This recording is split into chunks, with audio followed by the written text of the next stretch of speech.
বন্ধুরা কেমন আছো সবাই? আশা করি অনেক ভালো আছো। বরাবরের মতো আমাদের নতুন আরেকটি ভিডিওতে আপনাদেরকে স্বাগতম। আপনারা জানেন কি বর্তমান সময়ে সারা বিশ্বের সেরা 10টি মুসলিম দেশ সম্পর্কে, যেগুলোর দাপটে বর্তমান সময়ে সারা বিশ্ব কেঁপে ওঠে।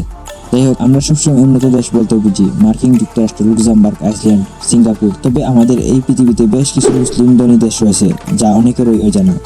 তাই আজকের এই ভিডিওটিতে আমি আপনাদেরকে দেখাবো বর্তমান সময়ে সারা বিশ্বের ধনী 10টি মুসলিম দেশ সম্পর্কে। সো আপনারা তো বুঝতেই পেরেছেন আজকের ভিডিওটি কতটা ইন্টারেস্টিং হতে চলেছে। এটি সম্পূর্ণ দেখলে জানতে পারবেন বাংলাদেশ এর মধ্যে কত নম্বরে রয়েছে। তাই ভিডিওটি না টেনে শুরু থেকে শেষ পর্যন্ত দেখার অনুরোধ রইল। তো পৃথিবীর সবচেয়ে ধনী মুসলিম দেশের তালিকায় 10 নম্বরে রয়েছে ওমান। ওমান হচ্ছে মধ্যপ্রাচ্যের প্রাকৃতিক সম্পর্কে ভরপুর একটি দেশ। এই দেশটির মোট জনসংখ্যা 44 লাখ, আর এই দেশের শতকরা 95% মানুষ মুসলমান। বর্তমানে এই দেশটির একজন সাধারণ মানুষের মাথাপিছু আয় $19,100। এরপর 9 নম্বরে রয়েছে তুরস্ক। তুরস্ক সংস্কৃতি ও ইতিহাসের জন্য সারা বিশ্বে ব্যাপক বিখ্যাত। এছাড়াও তুরস্ক ট্যুরিজমের দিক দিয়েও বেশ বিখ্যাত। বর্তমানে এই দেশটির জনসংখ্যা 9 কোটি এবং দেশটির 99% মানুষই মুসলমান। বর্তমানে এই দেশটির জিডিপি হচ্ছে $13,900। তো এরপর 8 নম্বরে রয়েছে কাজাকিস্তান। পাকিস্তান মধ্যপ্রাচ্যের অন্যতম একটি সৌন্দর্য ভূমি দেশ। দেশটির বর্তমানে জনসংখ্যা রয়েছে 1,07,00,000 এবং কাজাকিস্তানের 72% মানুষই মুসলমান। বর্তমানে এই দেশটির একজন সাধারণ মানুষের মাথাপিছু আয় $12,300। এরপর 7 নম্বরে রয়েছে মালয়েশিয়া। মালয়েশিয়ার উচ্চ বিল্ডিং এবং আর্কিটেকচারের জন্য এই দেশটি বেশ জনপ্রিয়। মালয়েশিয়া দক্ষিণ এশিয়ার উন্নত একটি সেরা দেশ এবং এই দেশে বাংলাদেশের অনেক মানুষ কাজ করে। বর্তমানে এই দেশটির জনসংখ্যা 4 কোটি, যা 64% মানুষই মুসলমান। এছাড়াও এই দেশটির একজন সাধারণ মানুষের মাথাপিছু আয় $11,800। এরপর 6 নম্বরে রয়েছে বাহরাইন। এই দেশটির মধ্যপ্রাচ্যের একটি উন্নত দেশ। বর্তমানে বাহরাইনের জনসংখ্যা রয়েছে 15 লাখ এবং এই দেশটির 70% মানুষই মুসলমান। দেশটির বর্তমানে একজন সাধারণ মানুষের মাথাপিছু আয় $28,300।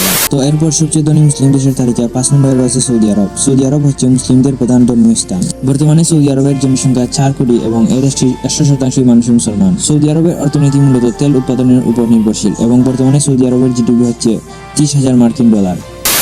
তো এরপর 4 নম্বরে রয়েছে কুয়েত। কুয়েত মধ্যপ্রাচ্যের একটি অন্যতম শক্তিশালী দেশ। এই দেশটিও তেল উৎপাদনের জন্য বেশ বিখ্যাত। এছাড়াও বাংলাদেশের অনেক শ্রমিক এই কুয়েতে কাজ করে থাকে। বর্তমানে মুসলিম এই দেশটির জনসংখ্যা প্রায় 44 লাখ এবং এই দেশটির বর্তমানে 99% মানুষ মুসলমান। বর্তমানে কুয়েতের একজন সাধারণ মানুষের মাথাপিছু আয় $44,000। তো এরপর 3 নম্বরে রয়েছে ব্রুনাই। এই দেশের জনসংখ্যা খুবই কম। বর্তমানে ব্রুনাইয়ের জনসংখ্যা রয়েছে 5 লাখ এবং এই দেশটির 70% মানুষই মুসলমান। বর্তমানে এই দেশটির জিডিপি হচ্ছে $30,000। তো এরপর পৃথিবীর সবচেয়ে ধনী মুসলিম দেশের তালিকায় 2 নম্বরে রয়েছে আরব আমিরাত। এই দেশটির সবচেয়ে পরিচিত একটি শহর হলো দুবাই এবং এই শহরটি বিভিন্ন আর্কিটেকচার এবং ট্যুরিজমের জন্য বেশ বিখ্যাত। বর্তমানে আরব আমিরাতের জনসংখ্যা রয়েছে 1 কোটি এবং এই দেশটির 90% মানুষই মুসলমান। তো যাই হোক, আরব আমিরাতের বর্তমান জিডিপি হচ্ছে $47,000। বিশ্বের সেরা 10টি ধনী মুসলিম দেশের তালিকায় 1 নম্বরে রয়েছে কাতার। এই দেশটির বর্তমানে মোট জনসংখ্যা রয়েছে 28 লাখ এবং এই দেশটির 65% মানুষই মুসলমান। বর্তমানে কাতারের একজন সাধারণ মানুষের মাথাপিছু আয় $84,000। তো গাইস, সারা বিশ্বে মুসলিম ধনী দেশের তালিকায় 21 নম্বরে রয়েছে বাংলাদেশ এবং বাংলাদেশের জিডিপি হচ্ছে $2,500। তো বন্ধুরা, এই দেশটি হলো পৃথিবীর সবচেয়ে ধনী মুসলিম 10টি দেশ। তো ভিডিওটি যদি আপনাদের কাছে একটু হেল্পফুল হয়ে থাকে তাহলে অবশ্যই ভিডিওটিতে লাইক দিয়ে চ্যানেলটি সাবস্ক্রাইব করে দেন।